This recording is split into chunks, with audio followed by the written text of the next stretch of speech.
So today I want to take us on a journey from the past to the present to the future. And I'm going to use what the Hindus call Yugas, which are periods of time, large periods of time, where we can see how consciousness maps to time periods. So for example, we've heard about the Dark Ages, somewhere around the 1400s. That's actually in their tradition called Kali Yuga. Kali is the god of darkness. And so in the Kali Yuga, there's lots of widespread ignorance. There's lots of things that we would say, wow, really? They did that? Such as there's no human rights whatsoever.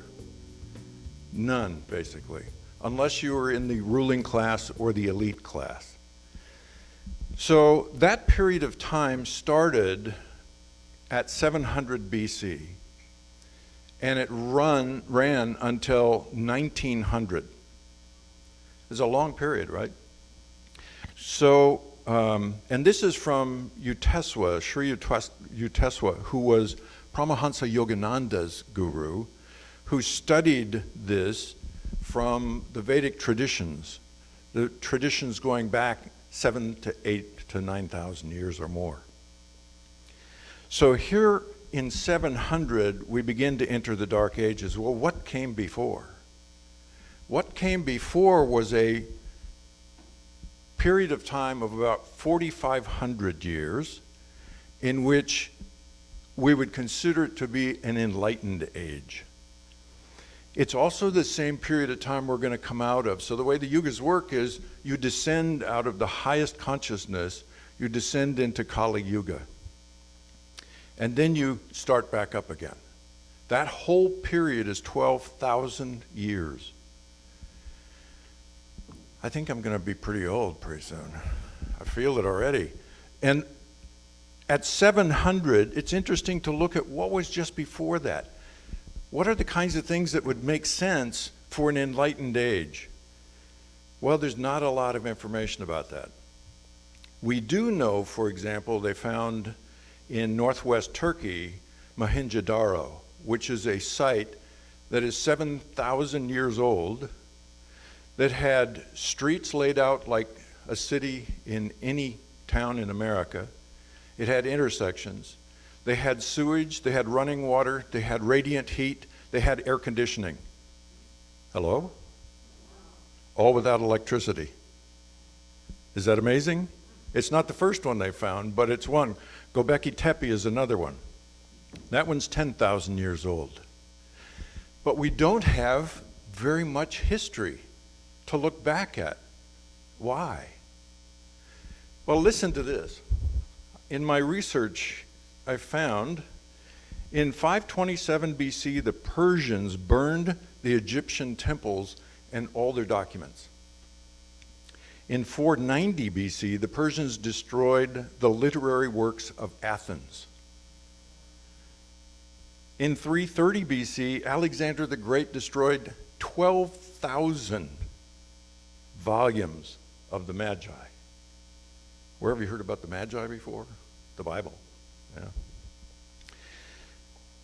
214 BC, the Chinese emperor burned all the books in China.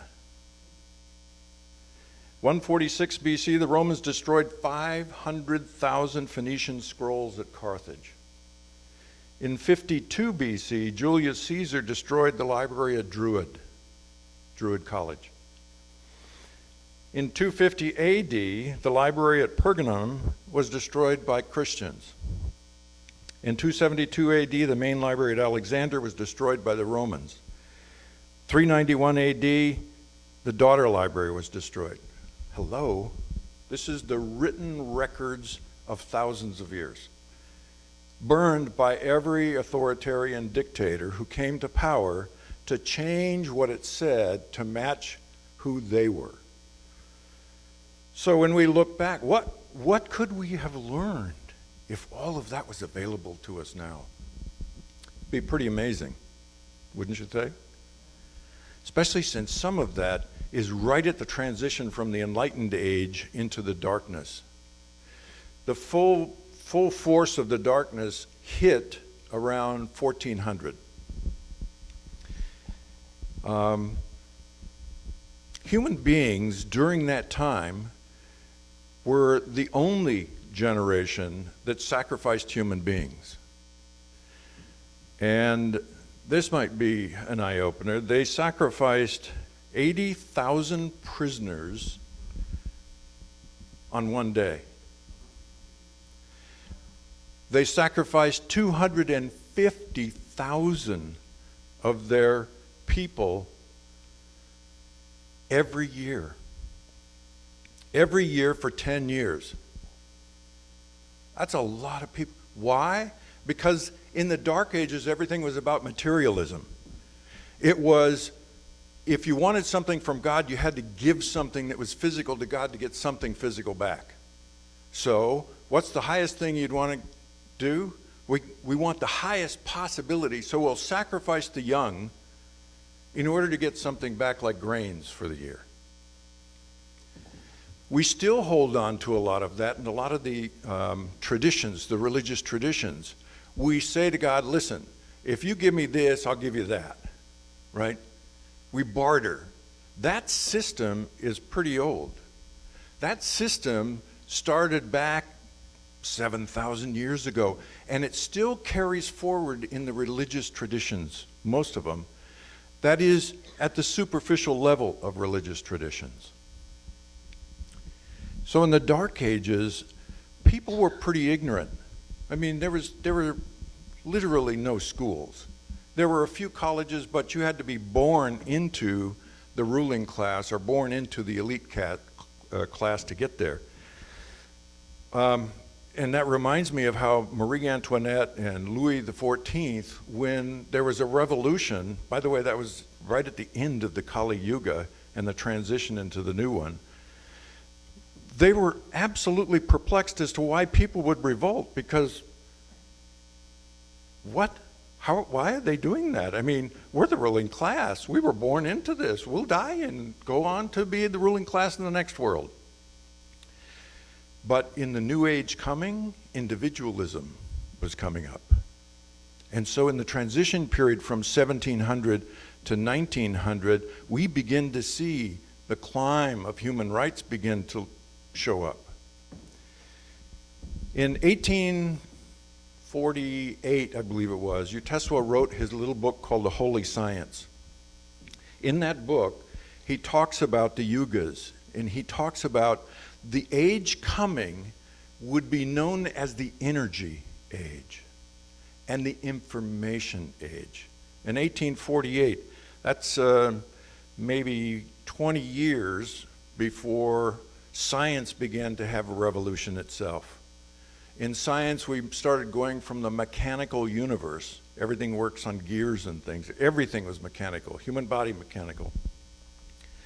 We started to make new inroads. 1900 was when Einstein was working on his theory of special relativity, published in 1905.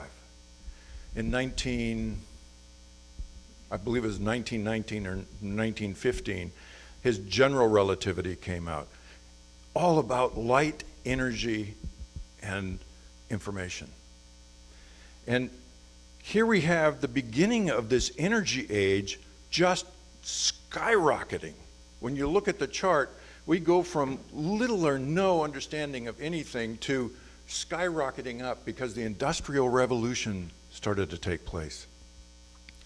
We started finding energy everywhere. Petroleum, obviously. Nuclear energy. Who would have thought that in a period of time of maybe 20 years, an atom would be discovered to be more powerful than any other explosion by banging atoms together and you can't even see atoms. Who would have thought? Energy, look at what we're doing right now. We're doing all kinds of research and work in energy, are we not? Solar, wind, water, all of it. Because this is the age of energy. That said, we have moved from the Dark Ages and we've moved into this new energy and information world. That world will last 4,500 years and by the end of it, it will be as unrecognizable to the next generation as the Dark Ages are to us, except as a memory. That sounds pretty amazing, doesn't it? Because we'll be doing things such as you won't need the language, spoken language anymore, because the mind will be telepathic for everybody by that point. Your bodies will begin to change dramatically because the environment will have changed dramatically, and we will begin to take on shapes that begin to serve more that period. We also have, at this moment in time, when we take a quick snapshot of now, a lot of chaos on the planet, right? Yeah. This transition seems to have extended itself because the Dark Ages, people didn't think much about anything. They were all about survival, especially at the mass level. Here we come into this new age, and there everything was about selfishness. Here, it's not. It's self-centered, but selflessness is the motto of the age, as the quote that Amma gave. We have the ability to move out of this craziness that's going on in the world, all brought on by a dramatic influx of the ego. The ego is all about what it can achieve, what it can have, what it can do, where it can go. How many different cuisines can I sample today? How many cruises can I take? How many flights can I get to? How much money have I got? What am I going to get from my boss? I'll give my boss this. All that kind of stuff is ego. It's all ego, and it's highly destructive, yes? It's highly destructive because when you get a group of people like that running organizations like oil companies and airlines, energy companies, it's all self-centered. What can they get? They can get more money. More money for the executives, more money for the shareholders, whatever it might be. That's all ego. This transitional movement that's happening is the last vestige of the holdover of the Dark Ages. What we have to be careful about is we don't extinct ourselves before we can move into that enlightened period. And right now, humanity has taken a backward step. You know the clock, the atomic clock, where they say this is the period of time when the world will end, when it gets to zero. I remember that in the 50s, when I was in school, we had duck and cover for all of the nuclear bombs that were going to go off. And of course, that was really great because you duck and cover under a wooden desk. So a lot of people would be saved, but they'd have to be in a different country. So they started that clock, the atomic scientists, to clock when the world would come to an end. Do you know that we're less than a half a second away on that clock? It moved right after World War II, it moved dramatically because the nuclear bombs. We got to a point to where there were so many nukes in the world that you could blow up every square inch of the world and still have leftover bombs. Is that sad? And yet we can't feed most of the world. That's the Dark Ages. And it's rapidly coming to an end, and we can watch it. I look at it all the time, and all the military stuff that's no longer working. They're like, well, I don't know, we built a new aircraft carrier, but it doesn't work. And we did this, and it doesn't work. That age is shutting all that stuff down. That energy age, that energy will take care of everything necessary if we just do the right thing. We can come back in the very highest period of consciousness. You won't need to grow any food. The food will grow itself. You won't have to weed anything. It'll take care of itself because consciousness is at its purest form. And think of what that possibility is. The Yugas, a little bit of the science behind it before I get into this concept that we need to understand well, which is selfless service. The science behind the Yugas comes from the fact that even before, 7,000 years ago, nobody knew about black holes, right? How many of you have heard of black holes? Yeah, almost everybody's. All right, so we have a black hole at the center of our galaxy. In fact, we believe there's black holes at the center of all galaxies. That black hole, according to David Hawkins, right at the horizon where it goes in, is all the information that has been generated in this galaxy. Interesting, huh? That in the Yugas is called Brahman. That for our galaxy is the center, our source. And the further away you get from that, the darker and the less information and the less you understand. The Dark Ages, which ended in 1900, is the point at which we are finally making the trip back to our source. The galaxy itself is making its move back to its source. We now know from science that the universe is not this elongated infinity. It's actually like a donut. It goes around and comes back on itself. The Hindus knew that. The seers knew that 10,000 years ago. Now we know what's going on. The galaxy is going around a source, and all of the sources are going around this big donut. And so it became predictable in the Enlightened Age to see what was coming ahead. So in order to move from this highly destructive period that we're in, we have to be clear of mind. We have to be clear of the ego. The more your mind is chattering, the more ego is going on. The more your mind is chattering, the more you're looking for peace and happiness and joy, and you're not able to find it. The more your ego gets frustrated, the more damage it begins to do. So we need to learn selflessness. When you are selfless, meaning you are concerned about everything else besides yourself, we'll come back to it in a minute. When you are concerned with another person, you're thinking of that person. If somebody is ready to commit suicide, you're all about helping them. A study that was done a number of years ago about the people that committed suicide jumping off the Golden Gate Bridge, they found that lots and lots of people would stop and get out of their cars to help that person because we're all connected. We feel what's going on with that other person. We have that empathy and we have that compassion to help others.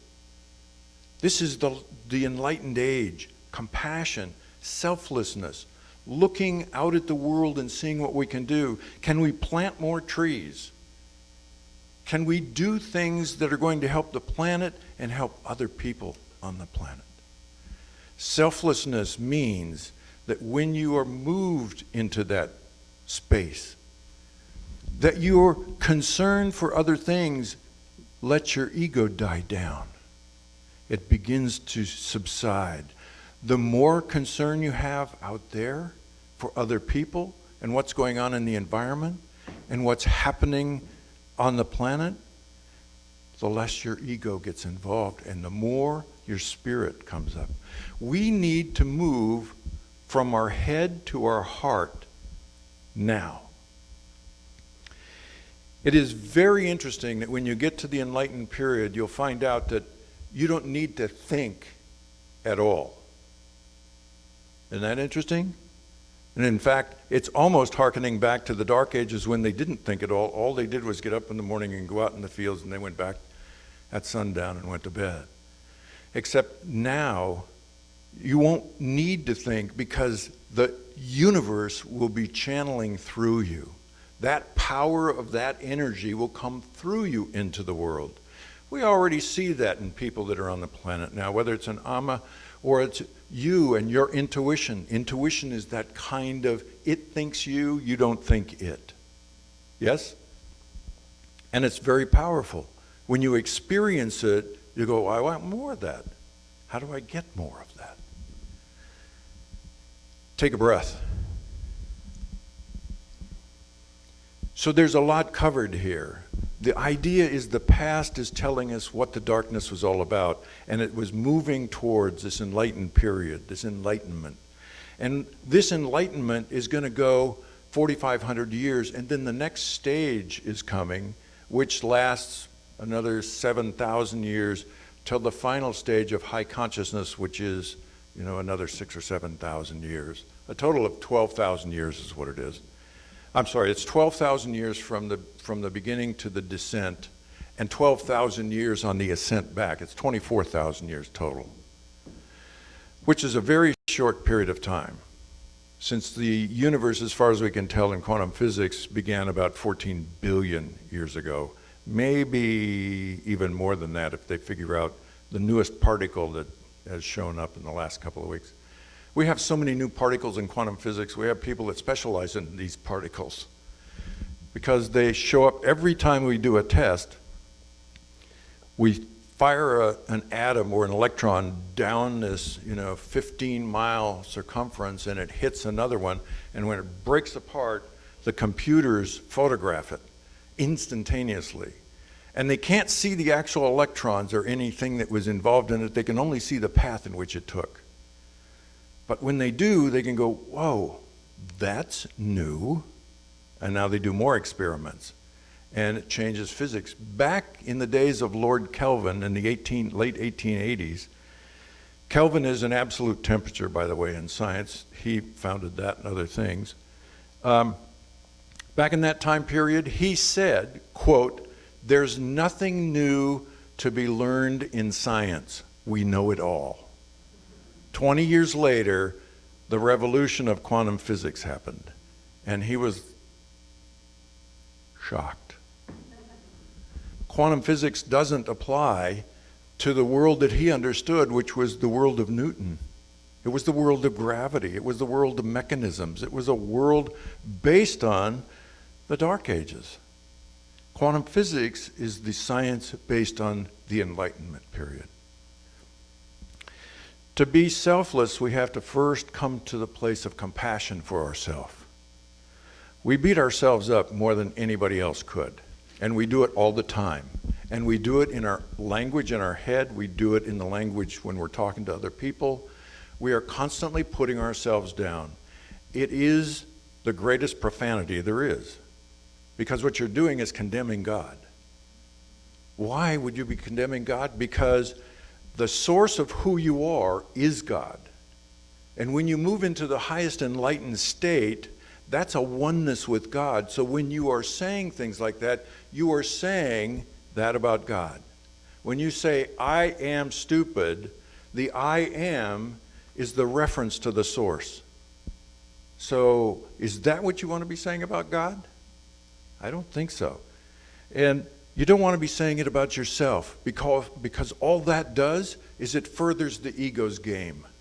It loves contrasts. It loves opposites. Notice conversations in your mind. They start up and it tells you should do this, and if you do that, it'll be all fine. And then it doesn't work out, and it goes, "See, I told you it was not going to work out. You should have listened to me." Well, you didn't tell me the way it's supposed to be. Those conversations go on all the time. That's the ego. The essence of who we are is something beyond that. Way beyond where the intelligence of the mind can understand it. But what can understand it is the intelligence of the heart. The heart knows when the head doesn't. Take another breath. You're unique. You are unique on this planet. There is no other you anywhere, even if they look identical to you. You're not the same.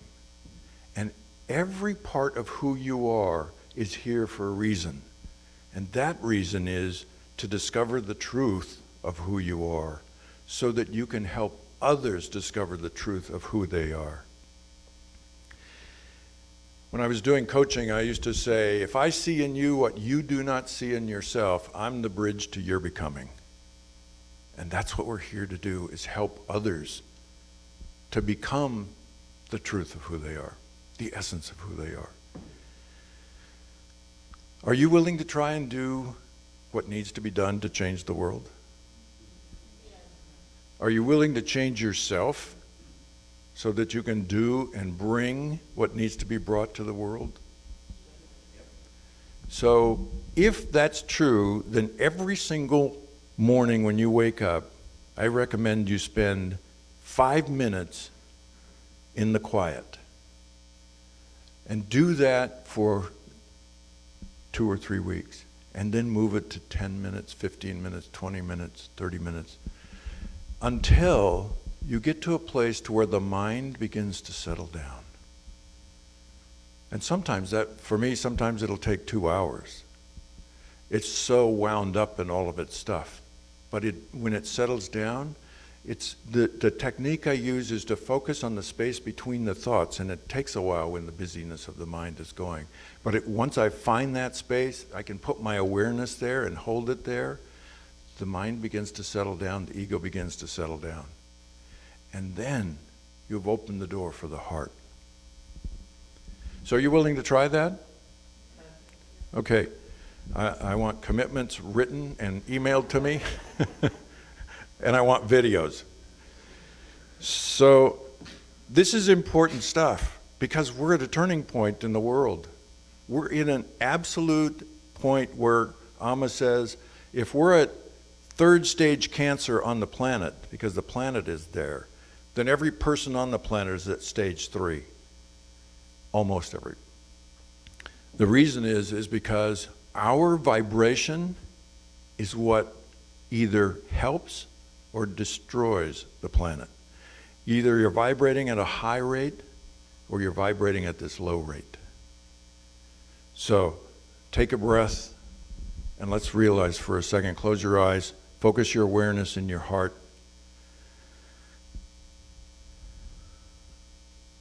And let's know the truth, that there's one power in the universe. Some call it God, some call it spirit, quantum field. There's one. It's a one and no two. That power and presence is my life. It's your life. And we are that. We are open right now in our hearts to that selfless service that brings the joy and the peace and the love and the kindness and the compassion and the selflessness the planet needs now. You are here for a purpose. Your life's purpose is to open yourself up to the source of your life and open others to the source of your life. Take a breath, and so it is.